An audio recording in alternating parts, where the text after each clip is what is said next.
assister pour ces programmes tant merveilleux.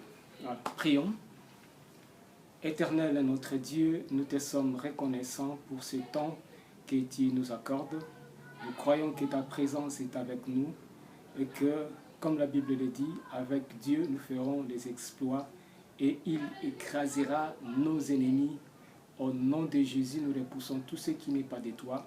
Que le Saint-Esprit seul nous conduise. Au nom de Jésus, nous avons ainsi prié. Amen. Voilà, donc nous revoilà aujourd'hui avec l'apôtre Emmanuel Vondakisoka de l'Église chrétienne du Progrès social. Nous sommes en direct. Alors, pour tous ceux qui nous soutiennent, que Dieu vous bénisse et qu'il vous assiste et qu'il vous protège au nom de Jésus. Voilà, notre thème d'aujourd'hui s'intitule « Puissance contre puissance » ou plutôt « Pouvoir contre pouvoir ». Et pour cela, nous avons comme sous-thème « Affrontement ». Donc, nous n'allons pas laisser les diables continuer à faire souffrir nos frères et sœurs. Nous n'allons pas laisser les diables continuer à nous maltraiter parce que la Bible dit « Les peuples périssent faute de connaissances ». L'ignorance a fait périr beaucoup de gens, raison pour laquelle nous voulons aider les peuples de Dieu à s'édifier avec la parole de Dieu pour que aucune puissance du mal ne puisse nous tromper comme l'a fait le diable au commencement quand il est allé tromper Adam et Ève. Voilà, donc les textes d'aujourd'hui se trouvent dans les livres des Romains au chapitre 7e. Nous pouvons peut-être commencer à partir du verset 13e, mais ce qui est plus important, c'est le verset 23 au verset 25. Et au verset 24, là où l'apôtre dit « Qui me délivrera de ce corps de péché misérable que je suis ?»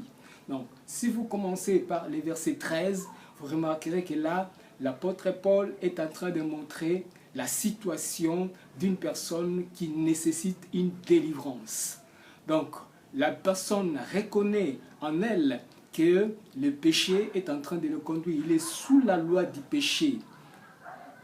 C'est dans le verset 11e et le verset 13e, là où l'apôtre Paul montre clairement qu'il y a le pouvoir du péché qui conduit l'homme à faire ce qui n'est pas bien. Et au verset 17e, au verset 18e, il dit bien « Le bien que je veux faire, je ne suis pas capable de le faire, et le mal que je ne veux pas faire, je ne suis pas capable de ne pas le faire. » Donc l'homme est contraint de faire ce qu'il ne veut pas.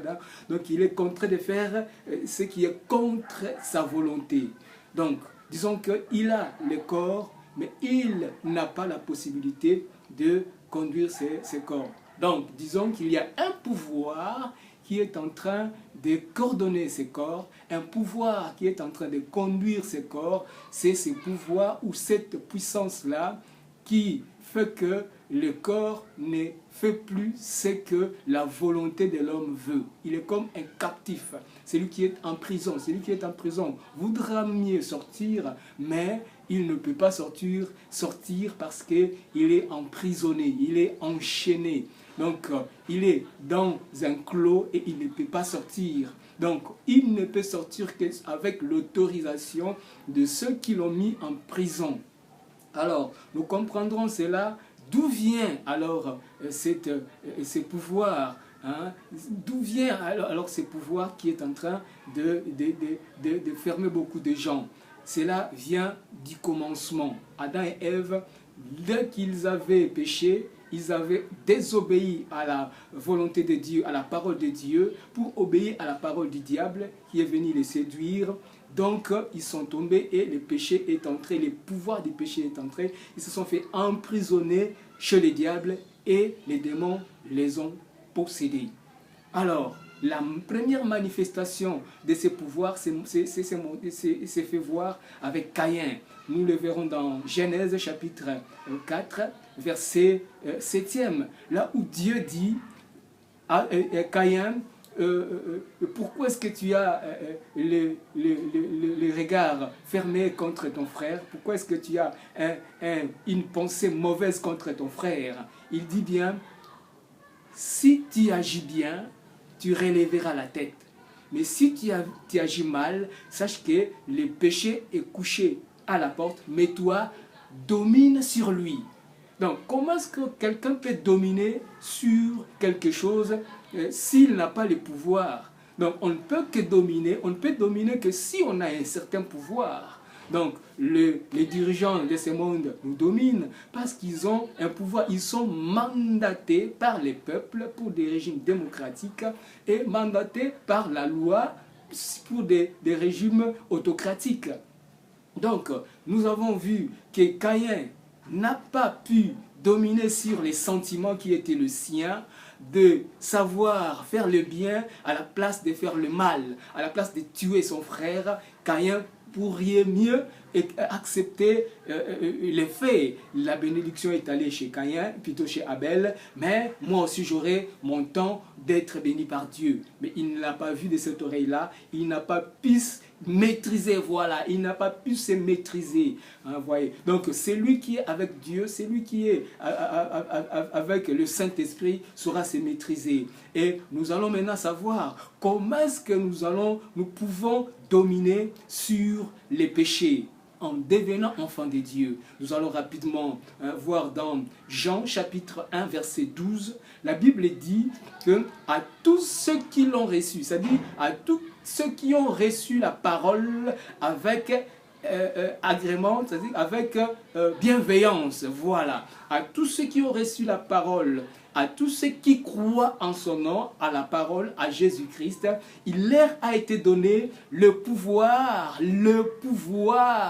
voilà, le pouvoir, j'insiste bien, le pouvoir de devenir enfant de Dieu. Donc, quand vous devenez enfant de Dieu, vous avez maintenant le pouvoir d'agir comme enfant de Dieu, d'agir comme enfant qui a la sémence divine, d'agir comme enfant qui a l'Esprit divin, d'agir comme celui qui a l'Esprit Saint. Donc, celui qui a la possibilité d'agir bien, c'est celui qui est enfant de Dieu, celui qui a le pouvoir de Dieu, justement. Alors, comment est-ce que nous pouvons découvrir que c'est vrai ce que nous sommes en train de dire? Jésus-Christ l'a démontré lui-même en disant aux disciples, voici les miracles qui accompagneront ceux qui auront cru. Il a dit aussi aux apôtres, dans Actes des Apôtres, il a dit, vous recevrez une puissance, le Saint-Esprit survenant sur vous, et vous serez mes témoins. Ils seront les témoins, où ça? À Jérusalem, dans la Judée, et dans la Samarie et dans tous les confins de la terre. Donc partout où ils iront, ils démontreront la puissance de Dieu, parce que c'est Jésus-Christ qui donne cette puissance-là. La puissance n'est venue que par le baptême du Saint-Esprit le jour de la Pentecôte. Cette puissance est descendue sur eux pour témoigner que quand Dieu promet, il réalise toujours. Ils sont allés prêcher la parole, et ces jours-là, les premiers jours, il y a eu 3000 personnes qui se sont converties. Ces gens n'avaient pas de micro pour prêcher toute cette foule, mais ils n'avaient que la puissance de Dieu pour convaincre le peuple d'accepter Jésus-Christ, d'accepter l'évangile de Jésus-Christ. Alors, ce pouvoir, ça fait quoi? Nous allons voir dans Marc chapitre 16, la Bible dit, voici les miracles qui accompagneront ceux qui auront cru. C'est-à-dire les miracles qui accompagneront ceux qui ont ces pouvoirs, ceux qui ont cru à l'évangile. Qu'est-ce qu'ils feront? Ils parleront des nouvelles langues. Première chose. Deuxième chose, ils marcheront sur les serpents. Plutôt, ils saisiront les serpents. Voilà. Même s'ils buvaient quelques breuvages mortels, cela ne leur fera rien du tout. Même s'ils étaient empoisonnés, cela ne leur fera rien du tout. Et à la fin, il dit, ils imposeront les mains aux malades et les malades seront guéris. Nous avons oublié un fait qui est très important pour ces messages. Ils chasseront les démons. Voilà. Pour chasser quelque chose de violent, pour chasser un adversaire, vous devrez être puissant. Vous devrez avoir la potentialité. Voilà. Donc, pour qu'un pays, un régime puisse attaquer un autre régime, il faut que ce régime-là qui attaque l'autre puisse être plus puissant que l'autre. Hein? Nous avons pour ce moment la Russie qui a attaqué l'Ukraine. Donc la Russie était puissante plutôt, et elle a investi l'Ukraine avec toute sa potentialité. Et nous voyons maintenant l'Ukraine en train de demander de l'aide partout, par-ci, par-là, pour se défendre. Donc, pour être capable de chasser les démons, vous devrez avoir cette puissance-là, le Saint-Esprit en vous. Donc, ce n'est pas une mince affaire. Hein. Ne croyez pas que les démons sont des aventuriers qui viennent posséder les gens. Ce sont des esprits méchants, des esprits, ils étaient des anges, et quand ils ont rallié les camps du diable, ils ont changé de nature. Nous les appelons maintenant des esprits impurs, parce qu'ils agissent pour le mal. Mais ils sont puissants. Remarquez comment est-ce que Moïse est allé délivrer le peuple d'Israël. Dans Exode 1er, au 7e verset et 11e verset, Moïse dit très bien que j'irai donc délivrer le peuple d'Israël devant ces pharaons. J'irai donc chez Pharaon pour délivrer ce peuple d'Israël. Je ne saurais pas. Parce qu'il savait que Pharaon c'était un esprit puissant. C'était un monarque puissant. Donc Moïse s'est vu incapable d'agir, mais Dieu a dit, je serai avec toi. Donc si Dieu est avec nous, comme dit la Bible, nous ferons des exploits. Alors, nous allons prier pour que les esprits démoniaques puissent sortir des corps des hommes. Mais nous savons que pendant que nous sommes en train de faire diffuser ces messages, certains des pasteurs, des faux, je le dis très bien, qui se sont aventuriers de faire des mauvaises choses, disant qu'ils ont la puissance, et quand on leur dit de se convertir, ils refusent, parce que vous voyez les méfaits qu'ils sont en train de faire, des pasteurs qui engrossent les membres, les jeunes filles membres de leurs propres églises, les pasteurs qui ont comme comité des femmes qu'ils ont fait tomber en adultère et qu'ils ont couvert de façon à ce qu'elles ne disent rien du tout à d'autres personnes. Donc, un protocole bien disposé pour lui, de façon à ce qu'il se cache. Mais sachez que si vous n'êtes pas encore vu, si on ne vous a pas encore dévoilé vos secrets, sachez que là au ciel, les anges de Dieu sont en train de tout filmer.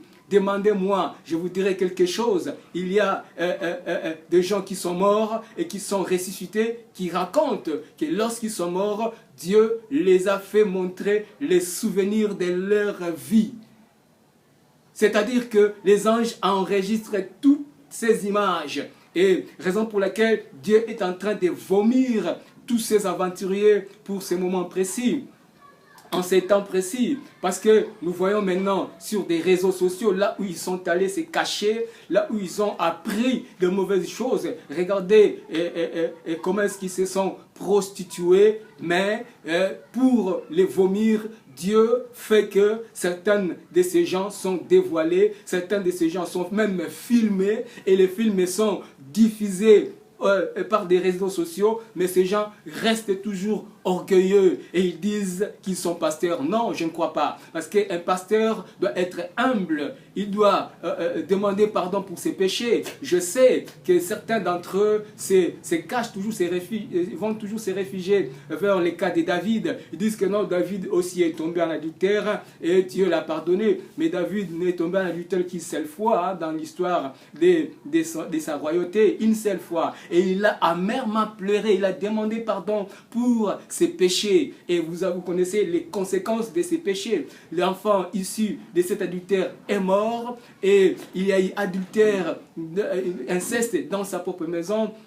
Tamar, Amnon qui convoitait sa demi-sœur Tamar. Donc vous voyez qu'il y avait des désordres total. Mais vous tombez en adultère avec 4, 5, 6, 7 sœurs de votre église sans confesser les péchés et sans même demander pardon et vous vous enflez d'orgueil. rassurez-vous, nous n'allons pas perdre notre temps chez vous. Et quand nous disons que vous êtes dans le mal, vous nous dites que non, nous avons fait la théologie, nous connaissons beaucoup. Sachez que l'écriture tue, la connaissance sans esprit tue, ça amène à l'enfer. Sachez que là où vous avez appris la théologie, on devrait aussi vous apprendre la sociologie, parce que je crois que en société, vous êtes en train de devenir un élément nuisible dans la société, parce que vous détruisez la vie des sœurs que vous engrossez, vous détruisez l'avenir des filles que vous engrossez, et vous dites que vous n'avez rien fait de mal, vous avez plutôt la puissance.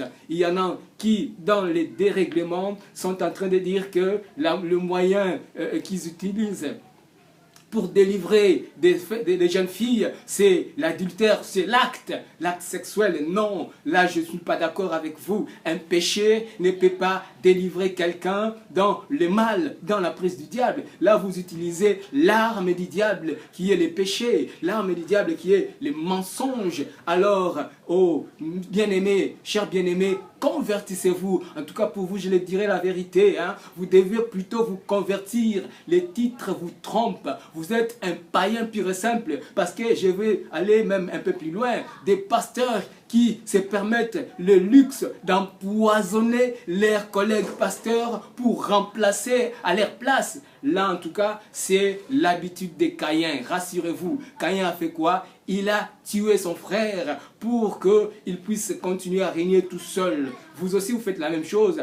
Convertissez-vous, c'est alors que Dieu aura pitié de vous et il vous pardonnera, il vous donnera la puissance qu'il vous faut. Ce que vous voyez comme puissance s'est manifestée, sachez que c'est le diable qui est en train de vous aider de façon à ce que vous alliez tout droit en enfer. Mais si vous vous convertissez, si vous acceptez de vous humilier devant Dieu, c'est lui qui est saint, et vous convertir, je crois que vous serez délivrés. La Bible dit: vous connaîtrez la vérité et la vérité vous affranchira. Il n'y a que la vérité qui peut vous affranchir au nom de Jésus-Christ.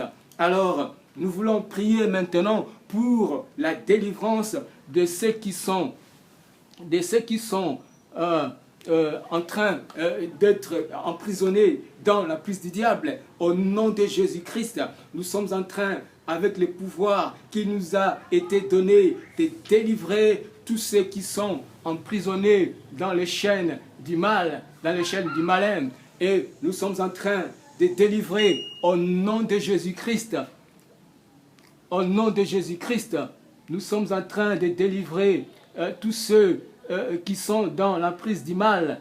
Oui, parce que nous savons que Dieu est fidèle dans toutes ses promesses et nous croyons qu'il agira certainement au nom puissant de Jésus. Ah oui, nous voulons que Dieu se manifeste et nous croyons qu'il se manifestera. Au nom puissant de Jésus-Christ, nous sommes en train de nous élever contre tout esprit malin qui est en train d'emprisonner nos frères et sœurs. Oui, par le nom de Jésus-Christ, nous sommes en train, oui, de délivrer tous ceux qui sont en train, tous ceux que le diable est en train d'emprisonner dans le nom puissant de Jésus de Nazareth. Éternel Dieu, oui, nous voulons que tu te manifestes en tant que Dieu. Nous voulons que tu te manifestes en tant que Dieu tout-puissant. Et nous croyons que tu feras des grandes choses au nom de Jésus-Christ de Nazareth.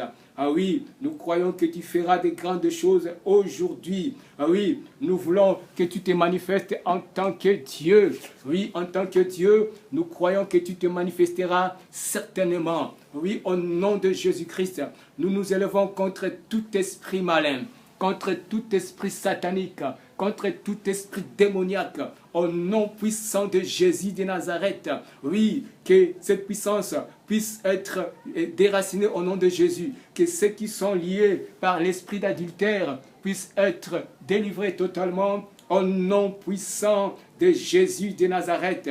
Oui, nous sommes en train de nous élever contre tout esprit mauvais, contre tout esprit maléfique qui emprisonne les enfants de Dieu. Au nom de Jésus de Nazareth, nous nous élevons contre tout esprit d'égarement au nom de Jésus et nous avons ainsi prié. Nous croyons que Dieu est fidèle dans ses promesses et il manifestera sa gloire pour tous ceux qui y ont été liés par l'esprit d'adultère, par l'esprit, pour ceux qui sont liés par l'esprit, ceux qui sont possédés par les démons de prostitution, voilà, ceux qui sont possédés par l'esprit d'adultère, au nom de Jésus-Christ, nous les délions au nom de Jésus et nous les libérons de la puissance du diable au nom de Jésus. Soyez totalement libérés par la puissance du Saint-Esprit dans le nom puissant de Jésus. Nous avons ainsi prié.